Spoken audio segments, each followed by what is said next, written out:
Good morning. My name is Phyllis King. My pronouns are she and hers. I am a member of the Worship and Music Committee, and I will be your worship associate this morning. I am delighted to welcome you here, whether you are visiting this morning or a regular member. Please check with a greeter if you have any questions. Today, we acknowledge that we are located in a place that was once the Wampanoag village of Patuxent. We strive to follow their example and be faithful stewards of this sacred land. Today's service is entitled Resurrecting the Spirit of Joy, presented by Reverend Judith Campbell. We are live streaming on YouTube every Sunday, and we welcome you to our service. It would be wonderful if you could join us in person when you're able. However, when you are not, YouTube is a wonderful option. Our joys and concerns portion of the service will be edited out so we can ensure privacy. Because our services vary from week to week, we suggest you visit us again to experience the variety of worship we offer. If you are a visitor, please consider signing the guest book, which is in the foyer, so you can receive our weekly e-blast. Please join us after the service for a coffee hour in our parlor. Whoever you are, whomever you love, whatever you believe, wherever you are on your journey, let us walk together this hour.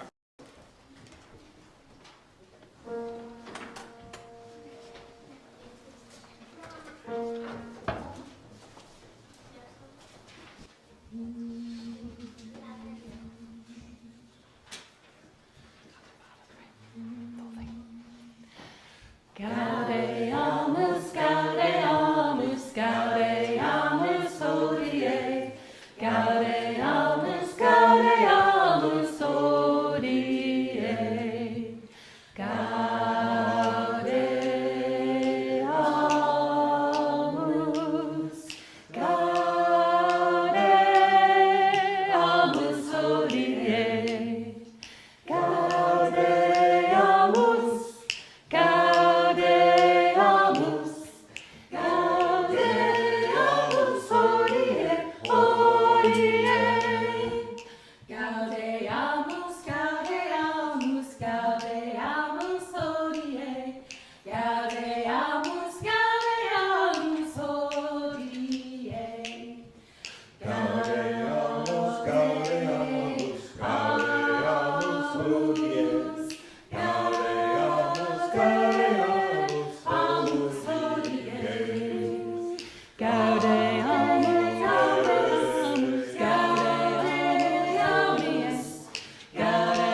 serious.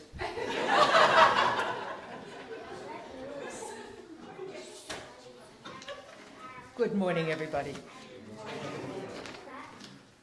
I greet you in the spirit of joy and renewal and my own happiness at being here. And you may notice that you have a little jar in your hand. You were given one. If you don't have a jar of bubbles, raise your hand and somebody will get you one. Jan, can you leave it to you?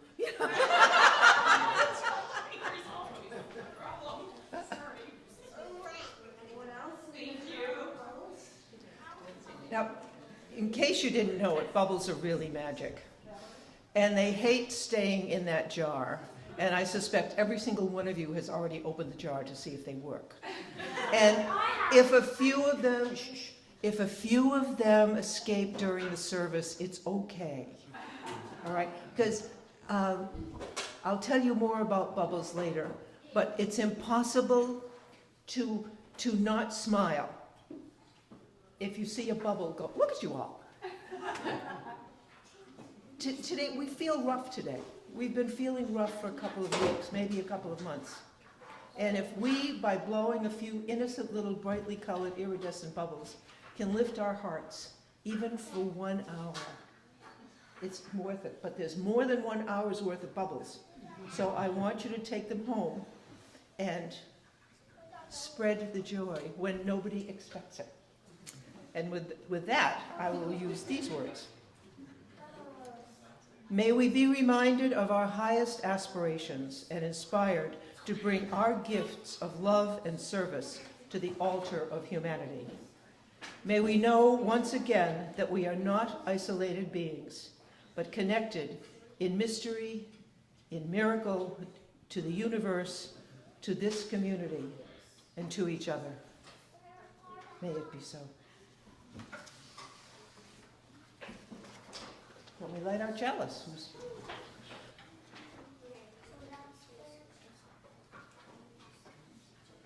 Please rise as you are able as we recite our covenants.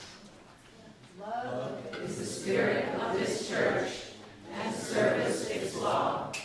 This is our great covenant, to dwell together in peace, to seek the truth in freedom, to speak the truth in love, and to help one another. Please remain standing for hymn number 270, O Day of Light and Gladness.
Good morning and happy Easter.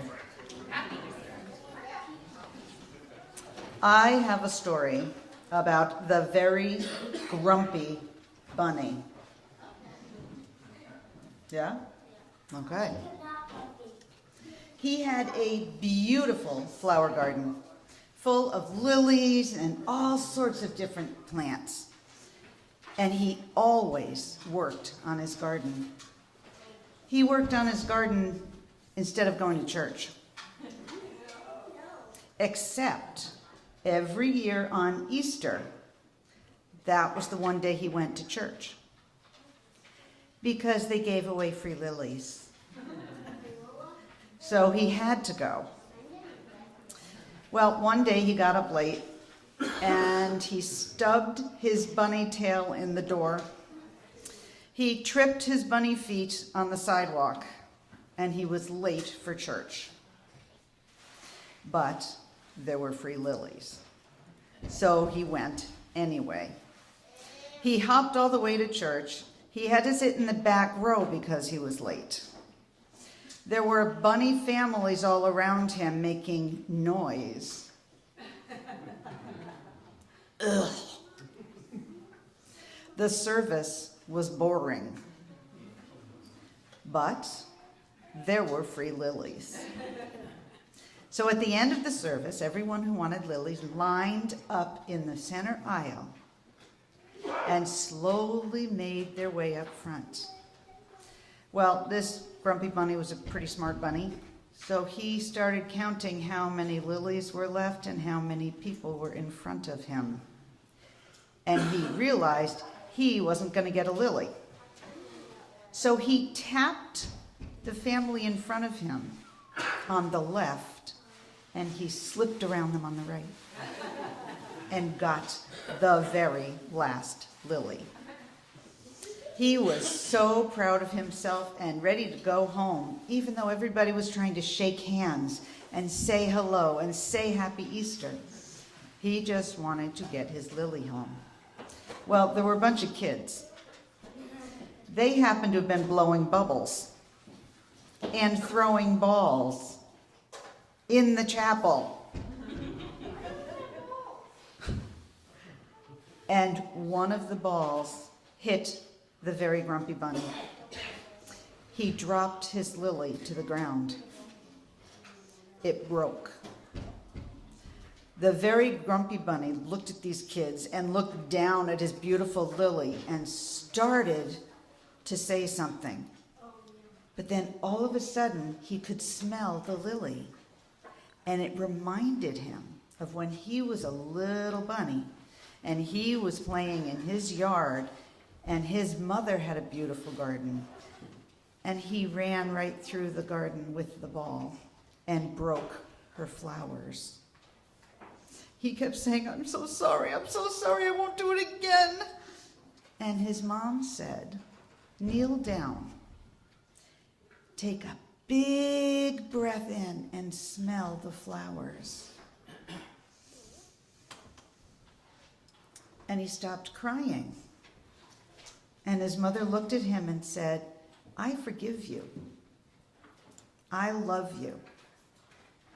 Remember, when you smell the flowers, that's the smell of forgiveness. Because the flowers, even if they're broken, have something to do with you. And they love you.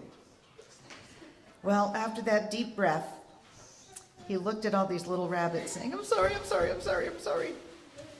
And he told them to bend down and take a deep breath in. And they all did. And as they smelled the flowers, he said, I love you. Remember this smell. This is the smell of forgiveness. Flowers always forgive you. Well, the very grumpy bunny had a problem. He wasn't so grumpy anymore. He did go home.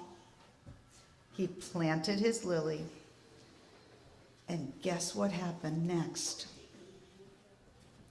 He showed up at church the next Sunday. May you show up at church next Sunday, too. Please rise in body or in spirit for hymn 266, Now the Green Blade Riseth.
Please be seated.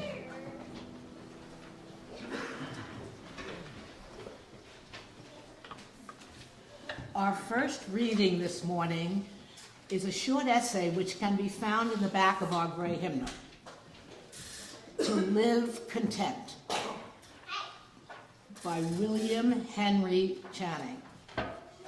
To live content with small means, to seek elegance rather than luxury, and refinement rather than fashion, to be worthy, not respectable, and wealthy, not rich, to study hard, think quietly, talk gently, act frankly, to listen to stars and birds, to babes and sages with an open heart, to bear all cheerfully, to all bravely await occasions.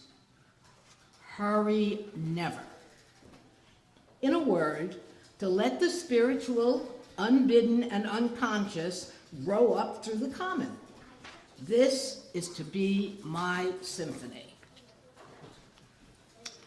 How can we find joy, or at least peace, during difficult times? Notes taken from a Harvard University study of joy and happiness. Joy can be cultivated even in times of hardship by focusing on meaningful activities, gratitude, connection, and spiritual grounding. Joy is a state of mind that is independent of circumstances, while happiness is often tied to external events of pleasure. Winning a lottery or seeing a great show may bring temporary happiness, but engaging in meaningful activities such as connecting with others, doing meaningful volunteer work, or practicing gratitude can foster long-lasting joy even during times of grief or uncertainty. The study goes on to offer practical strategies to cultivate joy. And these should come as no surprise to anyone, but it never hurts to review them.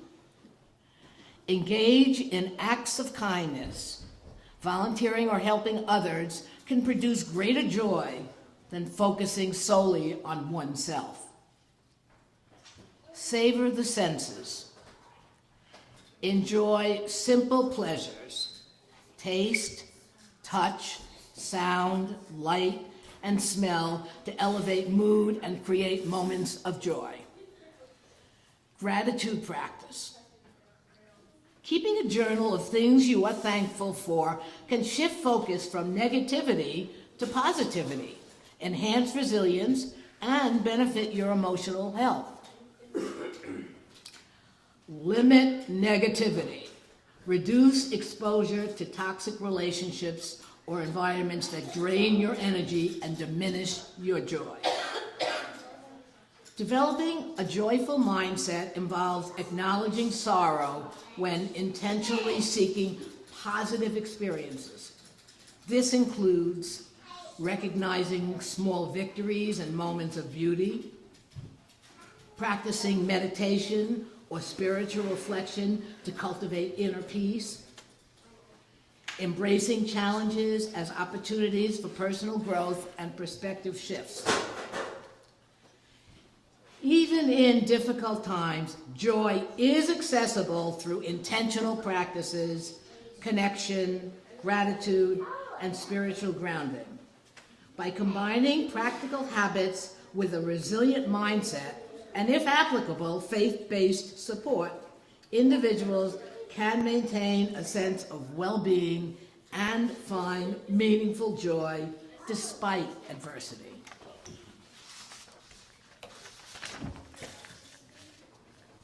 Thank you, Phyllis.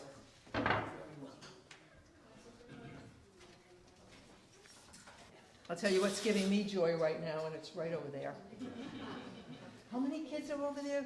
Who's got a head count? 1, 2, 3, 4, 5, 8, 7, 8. And there's some more. There's some more in the. Oh, yeah, we got some more here. 11. You are so welcome. You are so completely welcome. Okay. Message. On April Fool's Day, past Wednesday, I put up a post on my Facebook page giving everyone permission, indeed encouragement, to do something silly and even ridiculously foolish to honor the day, April 1st, 2026. By the way, I apologize, I'm froggy this morning, I can't help this. I did that because I like to make people smile. I like to smile, and I like to think honest, gut-busting laughter can be both healing and holy. I even like gentle pranks, both as the giver and the receiver. And at least one day a year, it's not only legal, it's encouraged. When I was at Martha's, first year I was at Martha's Vineyard, and April Fool's Day came around, I didn't know what to expect, but the first thing that happened was one of my, who's got an order of service? You got an order of service there? A folded one, thank you. One of my parishioners came tearing up to me and said, service is just about to begin. Judy, something happened. They printed all the services upside down. And of course, for one fat second. That was not the end of it. Candles of Joy and Concern, they had this big, slide-out box of matches. Of course, they turned it up. They turned the inside box upside down, so I went to open it up. Great congregation. I apologize for this. The truth is, joy and innocent tomfoolery and general all-purpose optimism are in very short supply right now. The whole world feels anxious and helpless and out of sorts. And FYI, when I started writing this sermon on Wednesday, I did so knowing full well that I might have to rewrite parts of it or even all of it, depending on the ever-present world news, the daily vomit, lurch however it stumbled, or upon learning what sacred cows had been shot at dawn and which golden idol had been lifted up in their place. What new obscene cruelty, one more example of man's inhumanity to man, would I not be able to unsee? And asking myself, how can I make it through even one more day, feeling as outraged and helpless as I do? And then some bead-swinging, would-be, wannabe mystic comes along my news feed and tells me to seek and embrace joy. Really? I'll tell you what, doofus, if you can find it, you bring it over to me and I'll embrace it. And I'm only half kidding.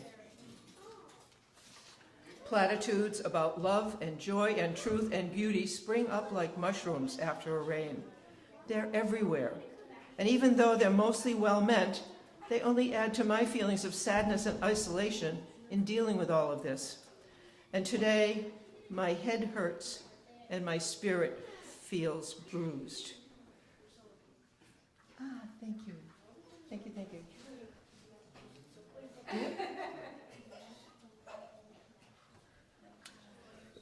Last Sunday in the Kingston Church, you all know them, I was having coffee, and one of my friends came over to me, and she put her hands on her hips, and she said, "Okay, where is it?" And I said, Where's what, Beth? Where is it? I said, "Oh, my next book. It's about a third of the way to..." No, it's not. "Where's your annual crocus poem?" And she said, "Come with me." She dragged me outside, and there's one little stinking crocus. Look at it. It's coming up through the weeds and through the everything. I went home, and I wrote the crocus poem, and here it is. Metaphor. Hope pushes up through the dead stuff, no matter what. It will not be crushed by disbelief, by war, or even worse, a lack of faith. Hope is tougher than that. I am too. And so are you. Today, many Christians are celebrating a story about a man named Jesus who is said to have broken the bonds of death and returned to earth to walk among us. FYI, Orthodox Christians will celebrate their Easter next week, and if you have never attended or participated in an Orthodox Easter ritual, I encourage you to do so. Whatever your faith construct might be, such incredibly beautiful music, prayers, feeling, it transcends any particularities of religious dogma. Seriously, if you get a chance, somebody invites you, go. It's incredible. But Jesus is not part of our Unitarian Universalist, Jesus' resurrection is not part of our Unitarian Universalist thinking. And yet, as a group, we continue to celebrate the festival of the day of rebirth and renewal. We want to hold on to the hope that things will get better, that there is something beyond the darkness of the moment, that there is light on the horizon of any new day. On Easter Sunday in Transylvania, Unitarians celebrate the resurrection of Jesus' spirit, his thinking, his goodness, his teaching, but not his earthly body.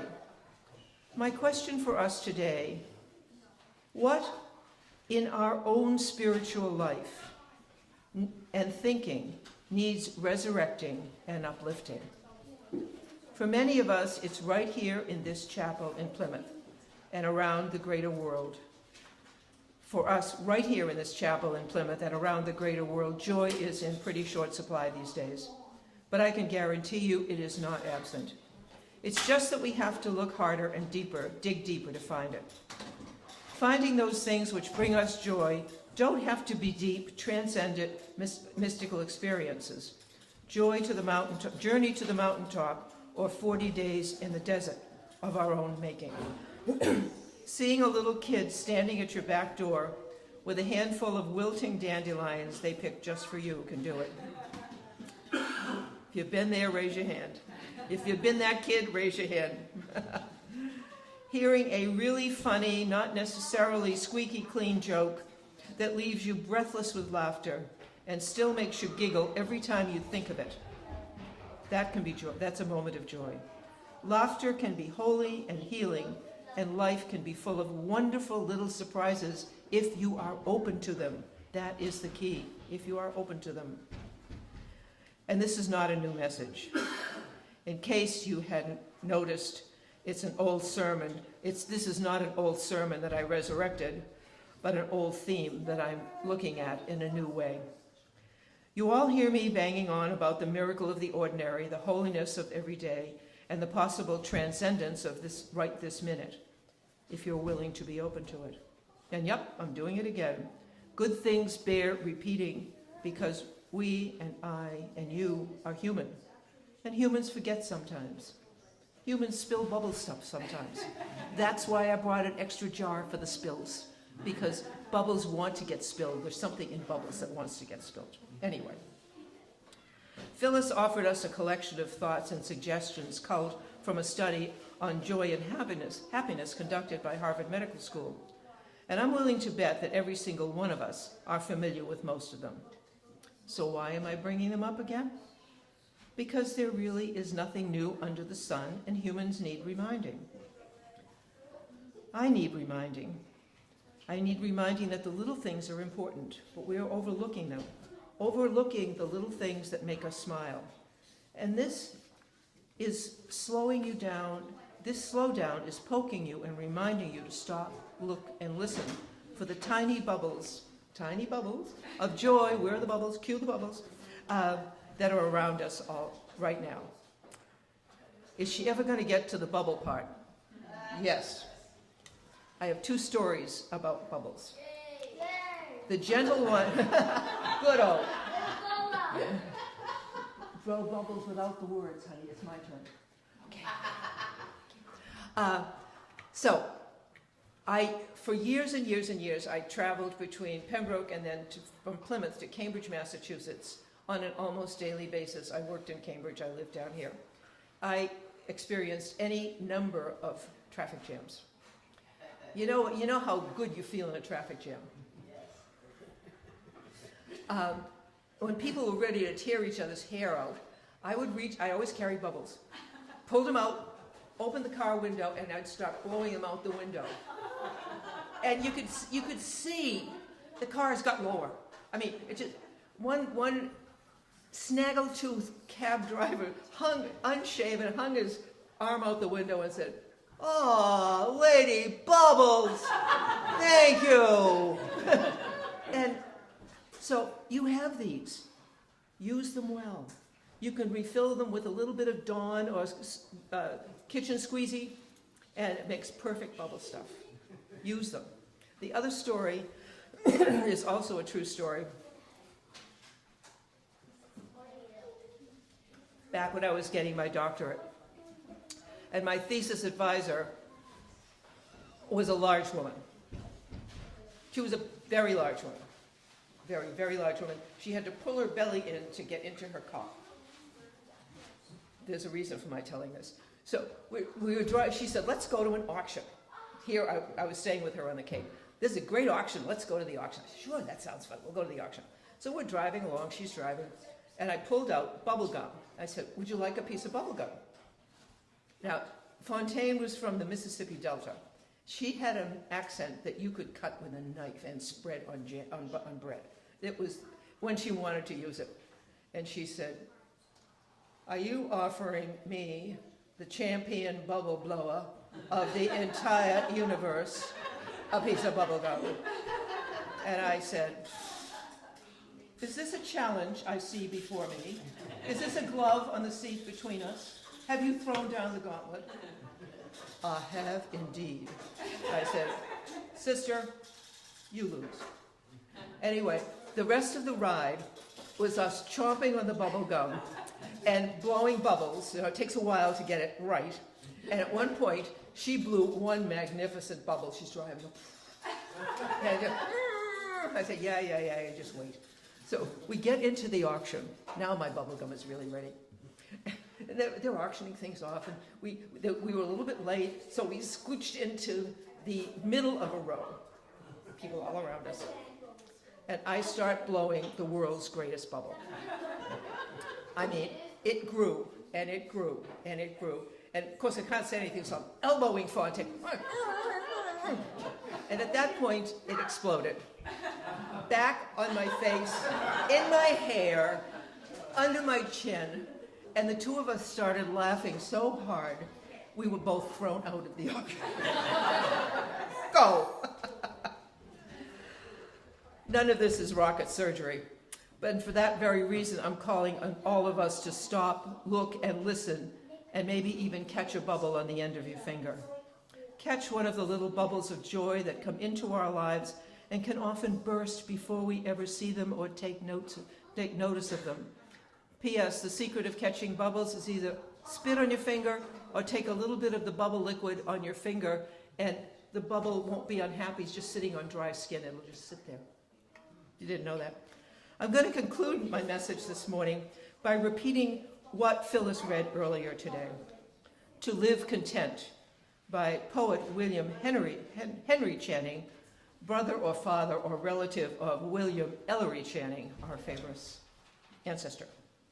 To live content with small means, to seek elegance rather than luxury, and refinement rather than fashion, to be worthy, not respectable, to be wealthy, not rich, to study hard, think quietly, talk gently, act honestly, listen to stars and birds, to babes and sages with an open heart, to bear all cheerfully, to bravely await all occasions, and never hurry. In a word, let the spiritual unbidden come into your life, and the unconscious grow up through the common. This is to be my symphony, and may this be your symphony. May it be so.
The offering we take each Sunday is an opportunity to recommit to this place and to these people. It is as much a ritual as singing together, lighting our chalice, or reciting our covenant. The offering will now be received in grateful appreciation of our shared hope.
Please be seated.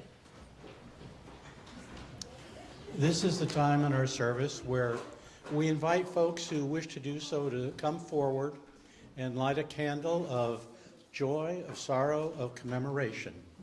And then this last candle is for all the joys and concerns that we hold dear in our heart that are unspoken. And let us continue to grow in compassion and our ability to help one another. May we take a few moments of quiet together. Hold the joys and concerns spoken and unspoken in our hearts and in our minds and in our actions.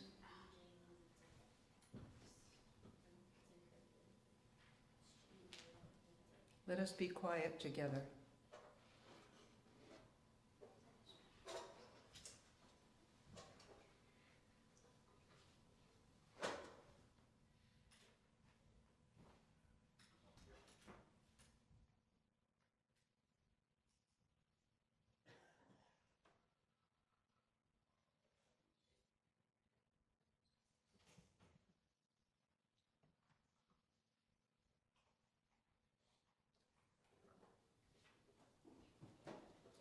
On this Easter day, let us be together with one another in the bond of our shared and holy silence. May we know in our gathered presence the strength that it offers and the safety of being our most authentic selves. May we have the confidence to ask for help when we need it and the awareness to offer help to another even before we're asked. May we have the courage to say no when we need to, and the strength to say yes, even when we don't want to.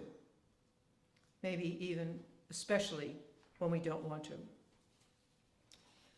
May we take the time to find the dark things we have hidden away, and then decide if we really need to hold on to them any longer. And then, if we can let go of what is holding us back, may we open our minds and our hearts to the joy that may be or even is already there, the joy that we haven't been able to see or feel because of the self-inflicted clutter. On this Easter day, let us bring back into life all that we are and all that we can be and all that we can do. As individuals who have chosen to go forward together and together as a beloved community. May it be so. Now let us join together in singing hymn number 331. Please remain seated. Let's sing it as a prayer. Life is the greatest gift of all. Thank you.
In a word, let the spiritual come up unbidden, and let the unconscious grow up through the common. This is to be my symphony. Let it be your symphony. Go in peace, dear ones. Find joy and surprise. Find joy, comma, and surprise the world with bubbles. Will you all please blow bubbles as part of our